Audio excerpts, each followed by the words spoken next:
Ieșisem cu mami la plimbarea de seară. Pe străzi era întuneric. Din loc în loc, câte un felinar pâlpâia palid, mărind umbrele și spaimele. În depărtare se auzeau voci. Părea să fie o ceartă. Mami a vrut să schimbe direcția ca să nu dăm nas în nas cu scandalagii.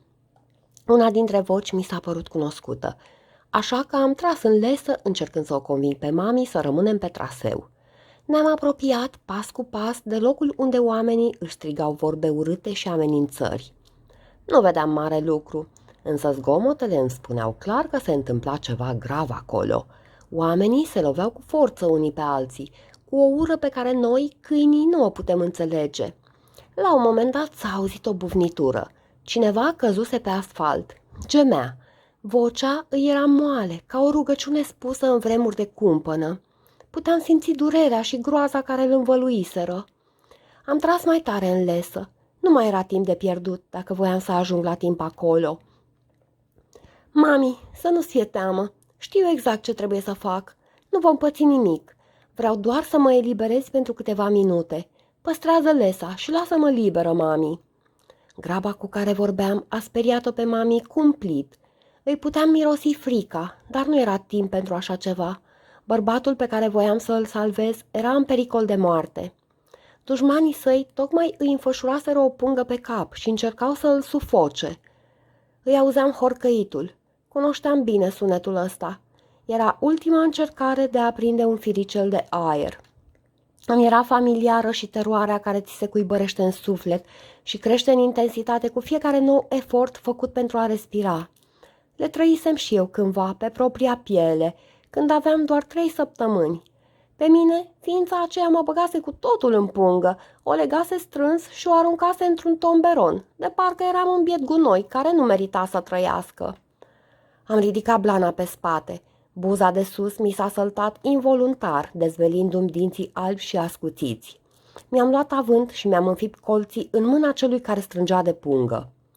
Bărbatul s-a speriat și s-a dat un pas în spate. Am mârâit așa cum m-a învățat fratele meu Bruno. Asta i-a speriat cumplit pe cei 2 răufăcători. Au fugit fără să privească înapoi. În acest timp, mami s-a aplecat și i-a desfăcut omului punga înfășurată pe cap. A scos un sunet puternic, ascuțit, un amestec de mirare și dușmănie. Mami, dușmănoasă? Onyx, tu știi cine este omul pe care l-ai salvat? Da, mami, știu. Este chiar cel care a vrut să mă omoare cândva sufocându-mă cu o pungă. Dar nu uita că eu sunt câine. Căței nu știu să urască. Pentru ei, singurul sentiment important este iubirea. Aceasta este lecția pe care vreau să o transmit oamenilor. Lăsați răzbunările și răutatea deoparte. Oferiți dragoste și dragoste veți primi. Mami m-a îmbrățișat cum numai ea știe să o facă. În mica ei îmbrățișare pot întotdeauna să simt dragostea pe care mi-o dăruiește clipă de clipă. Acela a fost momentul când m-am trezit din somn. Mami era lângă mine, încercând să îmi liniștească bătăile inimii. Fusese doar un vis, însă el ar putea deveni oricând realitate.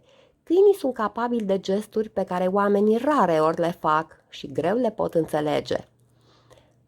Aceasta este povestea pe care le-o dăruiesc celor care au urmărit videoclipul Votează cățelul tău preferat și care mi-au oferit votul lor. În această poveste am pus toată dragostea mea pentru oameni și pentru viață. Promit să rămân mereu aceeași cățelușă dulce, iubitoare, dornică să împartă dragostea cu toți cei pe care îi întâlnește. Onyx vă mulțumește pentru că ne urmăriți și vă invită să ascultați și povestea fratelui său mai mare, Bruno.